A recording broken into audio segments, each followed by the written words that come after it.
coming out here after 30 years, yeah, I ain't got nothing, but I'm gonna have something because I'm rich in personality, you know, and I'm rich in love. My family love me, and that's really all that counts. Yeah, man, I told him, give me everything. Don't give Hector nothing, man. Don't give him nothing. I mean, I was beyond furious. I'm saying you gonna sneak and move out the cell, and now you trying to stop the money that you actually owe me. Oh no, the game done changed now. Now I want all your money. I want everything. So I started going to the dudes that still was on the books that still owed money. See what it was when I made a sale, I gave somebody some of the money was getting sent to Hector Peoples, these little hoes or whatever, and then I would get my money, you know, sent to me or gave to me off commissary or whatever. So that's how I would tell dudes to pay the money. So now when this dude come tell me that Hector done told him, don't send me my money, make sure he get all of that. I'm thinking he done told the other one, so I went to all the rest of them and told him the opposite. To tell him to give me all the money. I want all the money. You know what I'm saying? Let me get it. So when I go to them to tell him to do that, it's just a matter of time before he gonna hear it. You know, before Hector gonna get word of it. So just as I anticipated, he get word about it and he come back and pull up on me saying, hey, yo, man, you know, and he bring the dude, the actual dude, the first one that it all started with. He bring him with and say, look, he told me that you said to send you all the money that you supposed to get. I said, yeah, that's what I told him. I said, cause then you tell him the opposite. Then you tell him to send you all the money when you know some of that was gonna come to me. He was like, no, hey, hold on, baby. That's my money, first of all. It's all my money. I said, man, hey, look, bro. If you don't get out of my face with that foolishness, I say, look at here. And I tell the dude that's with him, you better send me that money. I gave it to you. You better send me that money. That's all I'm going to say. He was like, man, y'all got me in a bind, man. I don't want nothing to do. I say, who gave it to you? That's who you send it to. If you choose not to, that's on you. I say, as far as you, Heck, you already know what it is, bro. Don't make this get ugly, man. He tell me, hold on, man. Let me, we gotta talk, man. Hey, man, I'll talk to you later. We gotta talk. I said, we ain't got nothing to talk about. So I turn around, I walk away. I'm going to my cell. I go to my cell, you know. He go on about his way for a minute. I'm already waiting to see. I don't think he even got the heart to try me, but I'm ready if he do, you know. So I'm in my cell and I'm chilling and I'm trying to get my situation in order and everything. So they doing the cell breaks or whatnot. So then my door closed. So all the doors closed on the little cell break and they open at certain times or whatever. So I'm in the cell and I'm in there, you know, maneuvering around, doing whatever it is I got to do. And here he come knocking on the door, right? So he's telling me, yo, let me holler at you. You want to talk to me now because the door closed. I'm like, we ain't got nothing to talk about, man. He said, Banker, man, you not going to take my money, man. You not going to take my money. You know you owe, all that money is mine, man. I'm not in the cell with you no more. I'm not obligated. You ain't got to do that no more, nothing. I'm not obligated. I said, so what did you saying? You talking about something I already did. I'm going to get compensated for what I already did. And I'm going to get compensated even more now because you leaving and you trying to tell people not to send me money. That's larceny, bro. I said, I'm telling you right now, if you want a homie, I wouldn't even be talking to you right now. See what I'm saying? He said, what you mean? I said, you know exactly what I mean. He said, man, baby, come on, man. You can't scare me. I can't be, you know, I'm different, man. Don't try to scare me, man. Come on, man. I said, you think I'm trying to scare you or do you think I'm serious? You know, and I'm looking at him, I'm like, he telling me something, man, Banky, man. I said, I tell you what, hey, get away from my door, man. I want to get this money, man. I said, get away from my door, dog. I'm not going to tell you no more. You know, so he's steady sitting there trying to plead his case or whatever. So now I'm frustrated, I'm irritated. I'm all the way at my wit's end. So I go walk up to the door real fast. This is the slot joint in the door like that. So I walk up to the door real fast and he bag up. And I said, man, get away from my door. If I come out here, that's it. It's a wrap for you, bro. He said, man, you threaten me. I said, okay. I closed the curtain on my door. We done made curtains in there to close so you can't see in there, whatever, when you're using the bathroom, whatever. He done been in the cell with me. He done been around me. He know what time it is, and he know I'm not to be played with. So I close the curtain, and sure enough, I'm going up in the highest place, get this Bethlehem up out of here. Because he talking reckless, and he talking like, you know, like it's going to be something. So if it's going to be something, I'm going to make sure, whatever it's going to be, I'm going to be on the winning end of it. So I'm getting the joint out. He's so scared and nervous that this is a total violation.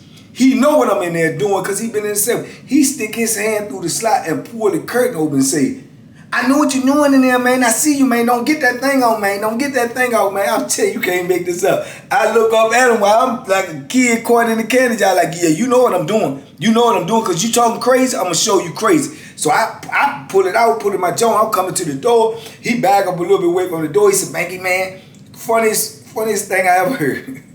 Funniest thing I ever heard in the heat of battle. This fool, this sucker tell me, don't come out the cell with that, man. I'm telling you, man, I'm going to take it away from you.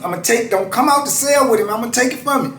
I'm looking at this dude, man, like you have lost your ever-loving mind. I don't know what that weight powder made you believe or whatever. I said, you going to take it. You going to take it right in your forehead. That's exactly where you going to take it at. Get away from the door. Let me get the door. He started doing the classic. Anybody out there that did time know what I'm talking about. He doing class. He started dry snitch. He started super loud talking, drawing the police attention. Don't come out the cell with it, man. Don't come out here, man. I'm telling you, man. Don't do it. I'm like, this fool going crazy. So he yelling and screaming, and the people in the booth come over there looking around, see what's going on. You know what I'm saying? And I'm barely hitting the door, trying to get the door open, and he talking about, don't come out. Don't come out. So she see what the action is. By me hitting the door, she's supposed to open the door. She heard him hollering, don't come out, don't come out. So she asking what's going on.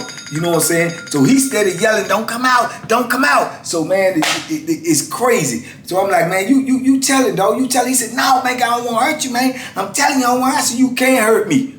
You can't hurt me. So now the homies is coming in there. They getting involved. They like what's going on because that's the last thing that we actually ever want is what they call like a civil war, something between all the homies, because our numbers is already so low that people want to see us beefing because they want to get rid of us. So we try not to never do that. But like I say, this is an extreme situation. To me, he coming at me with some foolishness that I'm not going for. Plus, I'm immature and young at the time anyway, so my fuse is about this little already. So the homies coming in there, they talking, but the lady in the booth, she done called the police. So now they come up in there, the lieutenants and everything, they come walking over there. Remember I told y'all about them twins, when them old fake twins come over there. So he like, what's going on, man? What's the problem is? So I'm at my door, I'm still locked in. He out in the park. So I tell him, I said, I ain't got no problem. Do you know this chump stand right there over to the left? He said, oh, no, Lieutenant, man. We gonna work it out. We gonna work it out like men. It's a slight problem, but we gonna work it out like men. You snitching. You telling me. So he said, a slight problem. You said it's a slight problem. He said, ain't no problem. So which one is? I said, man, I ain't got no problem. I don't know what he talking about. He said, we gonna work it out, Lieutenant. We good. We gonna work it out. He said, oh, no.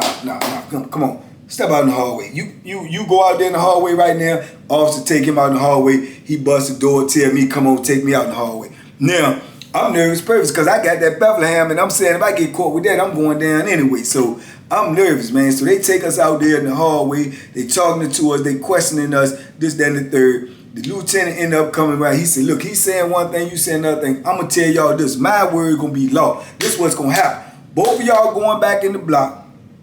Both of y'all going to your cell and you ain't coming out the rest of the night.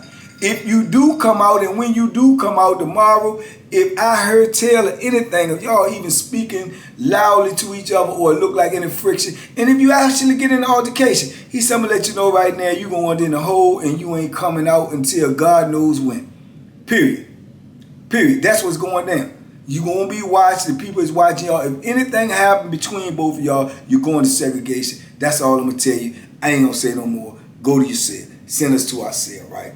So I'm mad now. I'm tripping. I'm like, this dude is wild as I don't know what he's scared and he's trying to tell on the slick tip, but yet at the same time, you supposed to be this old pimp killer and you this, that, and the third, but you scared, man. You done got the people on us. If you had a beef and you wanted to have a beef, you said you was going to take the Bethlehem from me, then take it from me. You know what I'm saying? But he ain't want that. So now the homies is going from cell to cell between me and him, mediating and all this and all that. Where it come down to, man, everybody just say, man, y'all homies, y'all just got to squash the beef. They was telling him, man, look, man, you done lost the money. Heck, man, bank done did all this for you. Whatever. The money is dead, man. The money gone. You ain't getting the money back. You got avenues and access to make more money. That's what it is. The man say don't say nothing to him, man. Y'all just homies, man, and y'all just ain't gonna say nothing to each other, man. Y'all go on about y'all way. But we ain't gonna be beefing in here between homies, man. Ain't gonna be no bloodshed between homies. So that was what the whole truth was And that's what it was. So boom, lo and behold, man, the doors open, man. You know, like I say,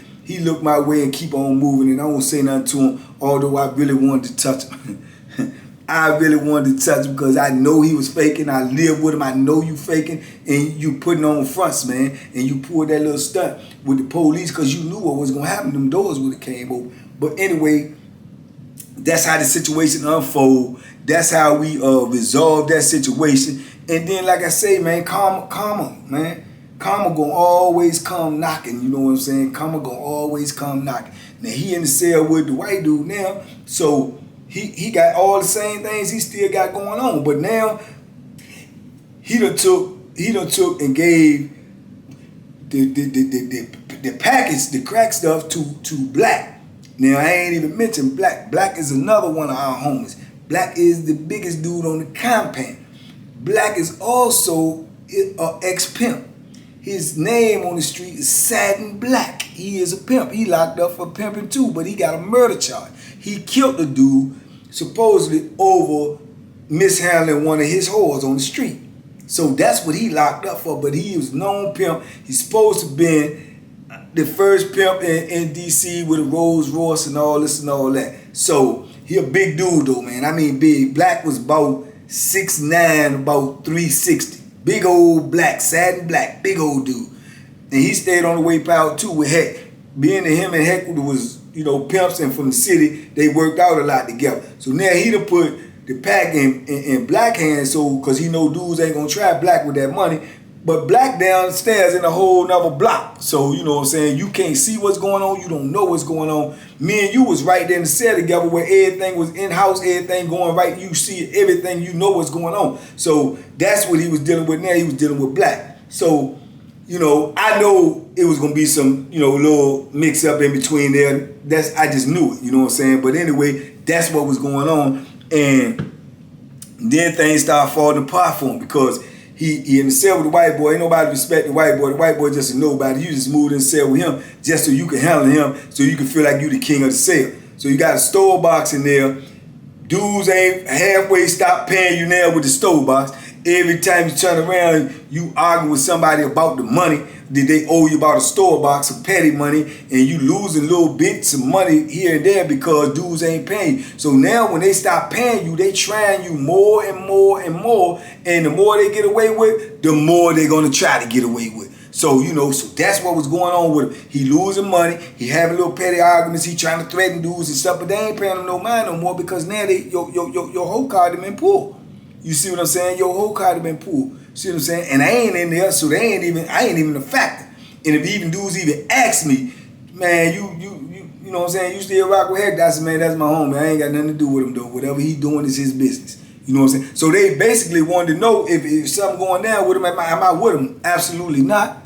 You know, so yeah, he started losing money with the store boss, arguing with different people. Dudes started bucking on him with the girls coming up there. So he cut that off completely. He wouldn't let the girls talk to nobody else on the phone. He wouldn't let the girls visit nobody else because dudes was bucking on the money, or either flat out bucking or flat out just giving them excuses of why they ain't got the money or why they ain't paid. You see what I'm saying? So all this stuff was going downhill with him now. That's how I told you, in the penitentiary, once you get exposed, once your heart get taken away from you, once you don't produce like you act like you gonna produce at that specific moment, then people gonna start looking at you different, and they gonna start carrying you different. You see what I'm saying? So that's why I say, whoever you go in as, that's who you gonna have to be. You gonna have to be who you say you are when it comes time for it to do it. That's why I say my life was on the line many times, man. I'm telling you right now, by the grace of God, I'm still here because I done put myself in life and death situations over and over again. But at the time that I did it, I was already prepared to do whatever. You know what I'm saying? If death was going to come to me, it was going to come to me. If I was going to have to get death to somebody else, that's what it was going to be. Because that's the way I was living at that time. You know, and that's all I could see. You know, because the rest didn't exist to me. Because if I would have been thinking about the rest, then this probably would have got in my way and I probably would have got late. So that's all I saw. I didn't think about the consequences at the time. I didn't think about what would happen to me or what would happen to me if I did this. I just knew that when it came time to do something, I knew what I was going to do. You know what I'm saying? And I knew what I won't going to let nobody do to me. And that was all I saw. So I say, man, I think about it back now and think about back then, man, you know, my life was on the line a whole lot of times, bro. It was on the whole line a whole lot of times because of the lifestyle that I was living, because of the environment that I was in. But I sit there and watch things unfold with him, and I knew, and in a way, like I say, my mentality back then and there, I was just sitting back like this. I was just laughing to myself like, yeah, you see all this drama you bringing to you? Won't none of this happening when you was in there with me, bro. Won't none of this happening when you was in there with me. And I ain't say that, but in my mind, that's what I was thinking when I'm watching all of this. Now, but mind you, I told you, y'all, he had all this flashy jewelry, right? Some of the top jewelry on the, probably him and Black had the best jewelry on the compound, and another dude that was from Richmond named Blow. Them dudes had big jewelry. Nah, I had another homeboy too, my other little homie. They used to call him Liberace. He had Rob. Rob was in there for robbing jewelry stores though. So Rob had everything. He was like a rapper in there. But anyway, so dudes used to protect that jewelry, man. Like they go work out and stuff, man. They make a little satchel, a little pouch, and tie it on the end of their drawstring. They take it with them to work out. They would never leave that jewelry in their cell because when they went in there, they couldn't protect the jewelry, so they'd keep it on their person. You know what I'm saying? So dudes would never leave that jewelry alone. So you got dudes in there though, they plot, man. They lay in the cut, man, like a lion, man, waiting on a gazelle, dog, to cross the Serengeti. That's just how they be. So they watch you, they watch all your movements, they watch your routine. And they knew his routine, they watched him. And somebody plotted on him and watched, man, and watched and waited. And they waited for him to leave that jewelry in that cell. And when he did, man, they went in that cell and got that jewelry out that cell, bro. And that dude came back and had a fit. Man, it's undetermined amount of money, how much his jewelry cost. They took it all. You know what I'm saying? So when he come back, he snapping, he going off, he yelling, somebody been in my goddamn cell. Who been in my cell? Whoever been in my cell gonna die. I'm telling you, man, I want my jewelry. Somebody got my... He just made a big old scene. So boom, everybody getting involved now, all the homies coming around like, what's up? Like, you know, the homies is ready to ride too because it's like somebody went in the homie cell. So dudes ready to go. You know, they ready to hold us back just for, if nothing else, just for that. To let y'all know you can't just rob no dude from the city. We ain't going for that. We find out who you is, you gonna get punished. And that was the vibe that was going on. So dudes is gathering and talking, and he's saying, yeah, man, I'm saying I'm most definitely, I ain't losing nowhere, I ain't dropping nowhere. I left it in here. I know I left it in here today because da-da-da-da, but it's gone. So it's a big thing about it, man. He done told Black done came all the way up in our block. You know, I told you this is a huge individual. And he done came up there, he done spit his spiel out. Yeah, whoever got my homie jewelry, I'm telling you, if it don't be produced in 48 hours, it's gonna be some death up in here. I'm telling you right now, somebody gonna die behind it, even if it's the wrong dude. So it's like crazy, mad tension up in this joint, all over that jewelry. And this crazy part about it is, in the back of my mind, man, I felt like I knew who did it. And the dude that I felt like I knew who did it, I'm almost 95% sure that he was a homie. And he was a homie. And the crazy part about it, he was right on the front line like, yeah, we found out who did it, woo, woo, woo. Because he go hard too. But he had super duper larceny in him. I never trusted him. And I would bet everything it was him who did it. But man, that was a big old thing about that jewelry, man. It was a big old thing. And he hollered and screamed about that jewelry. And everything was just going downhill from that point on. And he ain't know what to do. You see what I'm saying? He ain't know what to do. He mad. Now he running around here. A week go by. He ain't got the jewelry back. Now the chance of it ever coming back is gone. You know what I'm saying? They done pulled up on dudes and got a little beef with dudes. Dudes done clicked up ready to back this dude hand because he thinking somebody who did it who ain't actually did it. So it was just a big old ball of confusion, man, where dudes was getting ready to get hurt. Dudes was getting ready to get laid down and killed all over his jewelry. Then he went from that to trying to pay somebody to give it back. That's how bad he wanted. Well, I got $2,000 for somebody to get my jewelry back, man. $2,000 for somebody to give back or point me to who got it. And if they the ones who got it after I recovered, you got $2,000. You know what I'm saying? That's the type of, you know, he was trying to do that. And then dudes, it never came up who did it. But like I say, in my mind, I felt like I know who did it. You know what I'm saying? And me and another dude talked about it years later, and we were saying that we both was under the same impression of who did it, right?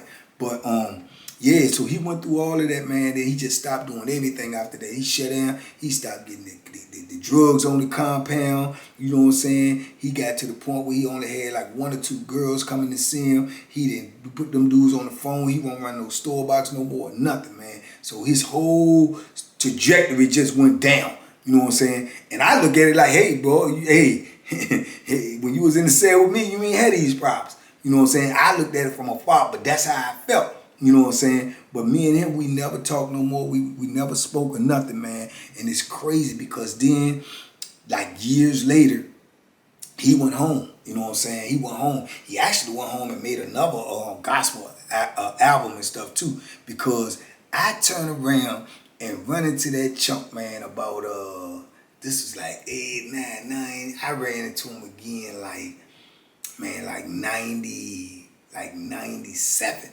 You know what I'm saying? And he had went home and came back on a violation.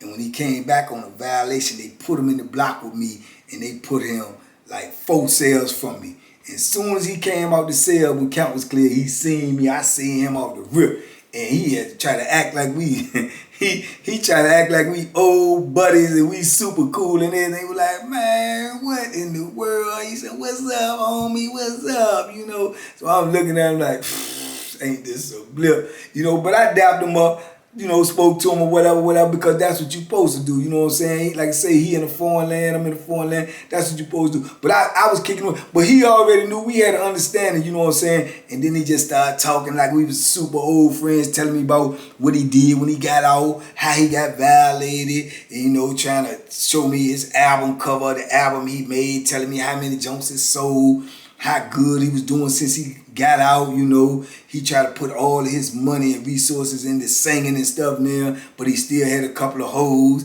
and all this and all that. But it was crazy, man. But he still had little size on or whatnot, and it just was a wild ending to something that, you know, that transpired. It was a learning experience for me. All of that whole situation was a learning experience for me. I learned something from all of that.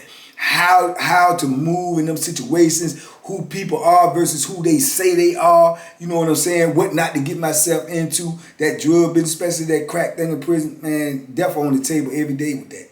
Every day, because dudes gonna play with that money, they gonna put you in them positions, and you gonna have to show up and show out, or it's gonna be curtains for you like it was for him. So a lot of things, man, I learned from that. It was, you know what I'm saying, those were the blessings and the lesson that I did learn from him. But like I said, I ran back into him, man. He was still doing the same old thing years later on a violation. He didn't have much time. He was still getting ready to go home. He said he was living with 2 of his hoes then. They were still coming to see him. You know, whether he was pulling in there up there, I don't know. But I know when I did run into him again, like I said, we was cool. We was cordial. I spoke to him. He went to church every week, got in the choir, was singing, trying to keep his voice right or whatnot. But we ain't never really had no super interaction. We just walked by each other like, what's up, and nod and kept it moving, man. But yeah, that's just a little bit of the adventures, man, of me when I was in the cell with a real live pimp, y'all. You know, and he tried to play me. Woo! But, you know, it all worked out for the better, man. Like I said, no love lost, man. You know, it was a learning experience for me. It was something that I went through, I had to go through to be able to learn what I needed to learn to survive in that jungle that I was in, man. So I just wanted to share that with y'all. It was on my mind. I had to tell this story to somebody recently who was asking me about something that brought that up. So that's how I be remembering these stories, just talking in my everyday life and conversations. But hope y'all enjoyed that story. I hope y'all got some of the messages that was in there. I hope some of you young fellas realize what's going on behind them walls, man. The type of life that you got. And this is all compact within all of this stuff that I just told y'all, man. This stuff happened probably within, you know, a calendar year maybe. You know what I'm saying? Maybe a calendar year. You know, that's how much stuff goes on. And that's just what's going on with him. Not to mention other things that was going on in my life, other things that was going on the street, other things that was going on in my personal life, other things that was going on within the infrastructure of prison. Bro, it's just madness. It's madness in there, bro. Trust me, brother, you don't want nothing to do with this type of life, man. Not one thing. Trust me, man. So, yeah, man, and like I say, the blessing and that lesson is, man, that I survived, man. My life was on the line. countless of times during these encounters. I could have lost my life at any time. I could have took a life at any time. So those are not positions that you want to be in. Of course, things like that can happen out here. You could be in those positions out here, but they less likely because you're not in a pressure cooker like you are when you're in prison, and you can't escape. So like I always tell you, man, the best solution is to remove yourself from the equation. Don't go to prison. Don't put yourself in a position to go to prison. Do what you got to do out here, man, so you can do what you want to do later on in life, man. So peace and blessings, y'all. I appreciate y'all, man, for rocking with me. I'll catch you the next time. Team Banky Pound, stand up. To all my members, much love. Salute. I'll catch you on the next one. Boom. Be safe, be smart, make good decisions.